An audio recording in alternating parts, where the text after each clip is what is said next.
दोस्तों, पहले अर्थात बीते शताब्दी तक संगीत का शौक पालना एक महंगा शौक ही माना जाता था। क्योंकि अगर आप गाना में रुचि रखते हैं और गाना भी चाहते हैं तो सबसे पहले तो आपको वाद्य यंत्र खरीदना पड़ेगा। हारमोनियम, तबला, गिटार जो भी हो उसको विधिवत सीखना पड़ेगा। उसके बाद ही आप गाने में सफल हो सकते हैं। फिर धीरे धीरे जैसे जैसे जैसे टेक्नोलॉजी इवॉल्व होता गया, ये सब थोड़ा थोड़ा सस्ता होता गया और ऐसा दिन आ गया आज आपको गाने का इच्छा है, आप YouTube या कहीं से भी आप ट्रैक को डाउनलोड कर लीजिए, गाना शुरू कर दीजिए। इसी तरह अगर आपको कोई भी गाना पसंद आए और आप म्यूजिक को खरीदना चाहते हैं या अपने पास रखना चाहते हैं तो पिछले शताब्दी के 80 या 70 के दशक तक आपको लॉन्ग प्ले रिकॉर्ड खरीदना पड़ता था, जो कि इस तरह कुछ होते थे। आपको अगर याद होगा, जो जिसमें 12 से लेके 6 से लेके 12 तक गाने होते थे, लेकिन ये बहुत महंगे होते थे। जैसे कि 45 से 50 रुपए तक तो आपको लॉन्ग प्ले मिलते थे और अगर आप एक या दो गाना में ही संतुष्ट होना चाहते तो आप एक्सटेंडेड प्ले कहते थे इसको, ईपी खरीदना पड़ता था, जो कि कम से कम 18 या 20 रुपए पड़ता था। तो ये उन दिनों के हिसाब से काफी महंगे ही थे। उसके बाद धीरे धीरे तकनीकी इवॉल्व होता गया और ये जो एलपी रिकॉर्ड्स है ये कैसेट में परिवर्तित हो गया। कैसेट थोड़ा सस्ता था। उसके बाद धीरे धीरे सीडी का जमाना आ गया। सीडी का जमाना आते आते लोग तो मुफ्त में ही सीडी में अपना कॉपी करवा लेते थे। फिर एक दिन ऐसा आ गया जो आपको संगीत को अपने पास रखने के लिए या खरीदने के लिए कोई पैसा ही नहीं लगता। आप यूट्यूब खोलिए और उसको सुन लीजिए, टीवी में हर समय दे रहा है और ज्यादा हो तो आप अपने पास डाउनलोड कर लीजिए।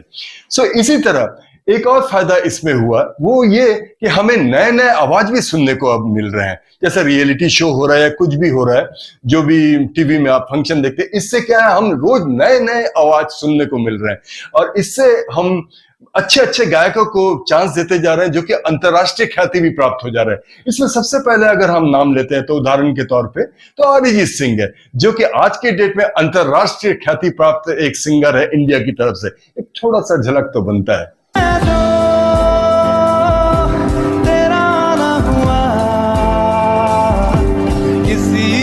पिछले साल अगर आपको याद है, आप तो समझ गए होंगे, जावेद अली साहब का ये गाना इतना ज्यादा हिट हुआ था, इतना ज्यादा हिट हुआ था, बच्चे से बच्चे, बूढ़े से बूढ़े, सबके जुबान पे ये गाना आ गया था।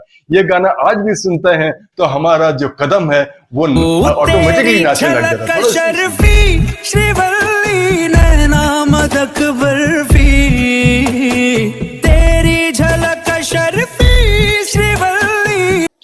इसी सिलसिले में हम अगर मीका सिंह को भूल जाए तो कैसा चलेगा, क्योंकि मीका सिंह भी पिछले दिनों काफी सारे हिट गाना हमारे को दिए हैं और जिनकी भी आवाज किसी के साथ नहीं मिलता। अपना एक अलग स्टाइल है, अपना एक अलग गाने का लय है।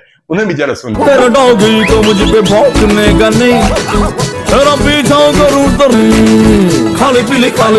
ये सब जो है ये इलेक्ट्रॉनिक मीडिया के ही देन है, जो हम इसको पहले टेस्ट कर लिए, हम इसको पहले सुन लिए, पब्लिक ने इसको पहले अपना लिया, उसके बाद ये हिट हुए।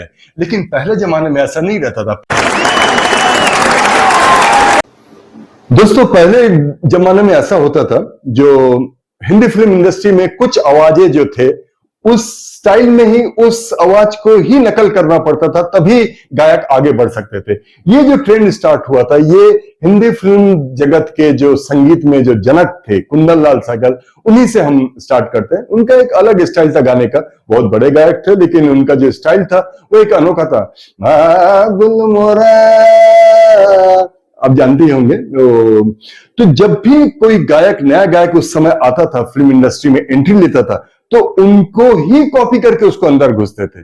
जैसे कि आप जानते हैं, मुकेश जी जो पहला गीत गाए थे बहुत बड़े म्यूजिक डायरेक्टर अनिल विश्वास के म्यूजिक डायरेक्शन में, वो गाने को तो जब पहली बार लोगों ने सुना तो किसी को विश्वास ही नहीं हुआ जो ये कुंदन लाल सहगल नहीं बल्कि कोई नया गायक मुकेश करके गा रहे हैं। जरा आप भी सुनिए, आपको भी लगेगा जो ये कुंदन लाल सहगल जी का ही गाना है। आंसू न बहा, फरियाद न कर, दिल जलता है।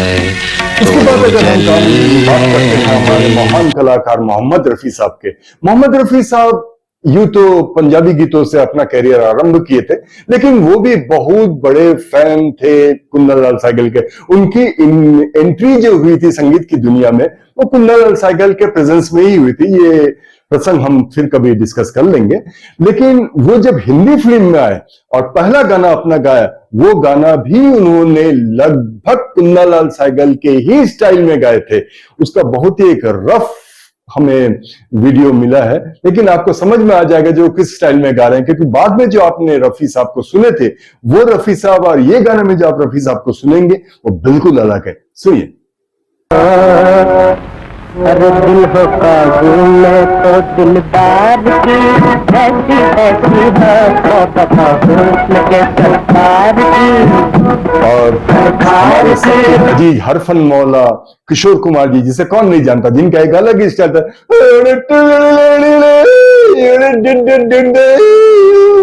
अर्थात वे सब जगह अपने यॉडलिंग के नाम से ही जानते थे। उनका हर गाने में यॉडलिंग रहता ही रहता था, चाहे थोड़ा सा झलक हो चाहे कुछ, वो यॉडलिंग स्टार ही कहा जाता था। लेकिन उन्होंने भी जो अपना करियर स्टार्ट किया था वो भी कुन्नललाल सहगल के गाने के स्टाइल को ही अपना के, उनका ही कॉपी कट करके ही वो फिल्म इंडस्ट्रीज में घुसे थे। और वो भी देवानंद पे फिल्माया गया गाना था। उसे भी आप एक झलक सुन लीजिए, आपको समझ में आ जाएगा जो जिस स्टाइल में इस गाने को गा रहे हैं और जिस स्टाइल में बात के गाने को गाए हैं उसमें कितना अंतर है। दुनिया कौन करे मरने की दुआएं क्यों।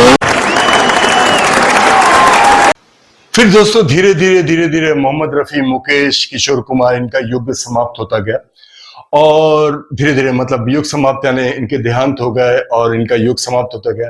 उसके बाद भी जो म्यूजिक डायरेक्टर थे उस जमाने में, या जो म्यूजिक जो प्रोड्यूस करते थे, जो इनमें पैसा लगाते थे, वो नए आवाजों को चांस देने में बहुत घबराते थे।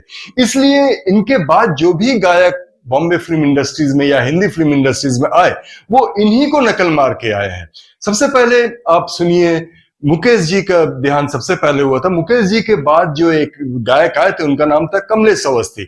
उनको जब मैं एक फिल्म में, नसीब नाम की एक फिल्म में जब उनका पहली बार गाना सुना तब मैं आश्चर्य हो गया था, ये मुकेश जी गा रहे हैं या कोई और गा रहा है। आप भी सुनिए, आपको पता लग जाएगा। इम्तिहान लेती है दिल जलो की जान, दिल जलो की जान, दिल जलो की जान लेती है। इन्होंने कुछ और भी पिक्चरों में गाना गाए थे, एक दो पिक्चर और था, इसमें से एक और मैं आपको सुना देता हूँ। ये भी बहुत हिट गाना था उनका। तेरा साथ है तो मुझे क्या कमी है, अंधेरों से भी मिल रही। लेकिन बाद में कमलेश अवस्थी जी को ज्यादा चांस नहीं मिला। उसका एक कारण ये भी हो सकता है, जो मुकेश जी के लड़के नितिन मुकेश तो ऑलरेडी फिल्म इंडस्ट्रीज में आ चुके थे, उस समय बहुत हिट भी थे, उनके बारे में भी मैं एक प्रसंग बनाऊंगा बाद में।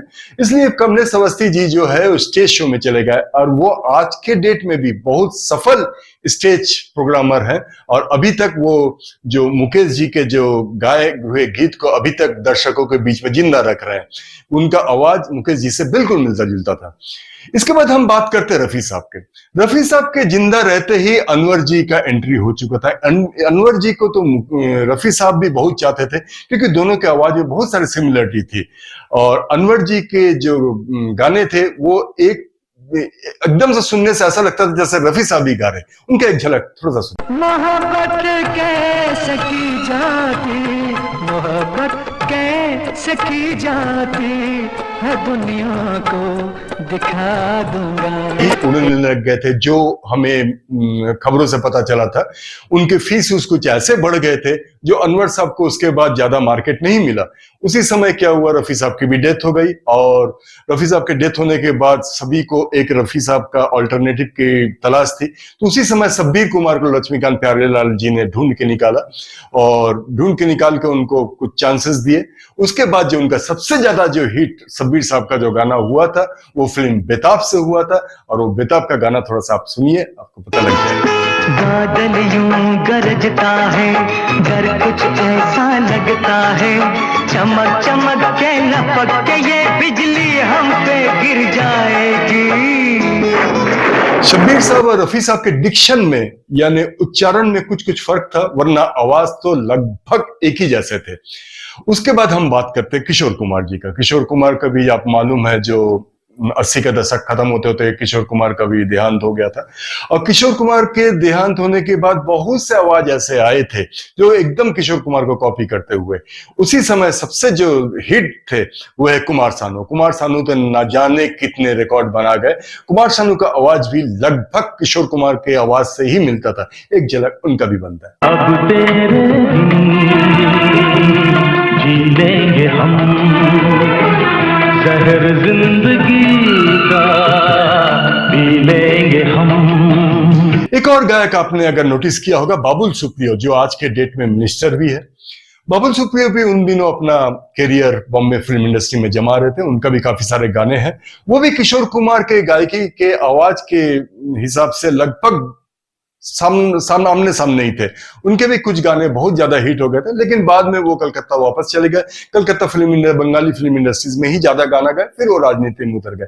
उसका एक हिट गाना चोरी चोरी चुपके चुपके चोरी चोरी चुपके। हाँ तो दोस्तों, ये प्रसंग बनाने के पीछे मेरा मकसद यही था कि जैसे जैसे टेक्नोलॉजी डेवलप होती गई वैसे वैसे लोगों के कॉन्सेप्ट चेंज होते गए। हम नए नए चीजों को एक्सेप्ट करने लग गए। नए नए गायकों को, नए नए आवाजों को, नए नए टैलेंट्स को एक्सेप्ट करने लग गए, जो कि पहले से ही उनका कोई रिकॉर्ड मार्केट में आने के पहले से ही हम उसे यूट्यूब में सुन लेते हैं, हम उसे रियलिटी शो में सुन लेते हैं, हम उसे और भी कुछ कार्यक्रम में सुन लेते हैं और उसको पहले से ही हम लोग अपना लेते हैं, जिसके तहत वे फिल्म इंडस्ट्रीज में या म्यूजिक इंडस्ट्रीज में बड़ा हिट हो जाते हैं और अंतर्राष्ट्रीय ख्याति तक पहुंच जाते हैं। तो दोस्तों, आज का प्रसंग आपको कैसा लगा हमें कमेंट बॉक्स में जरूर बताइएगा। और अगर आपने हमारे चैनल को सब्सक्राइब नहीं किया तो जरूर सब्सक्राइब कर लीजिएगा। नमस्कार।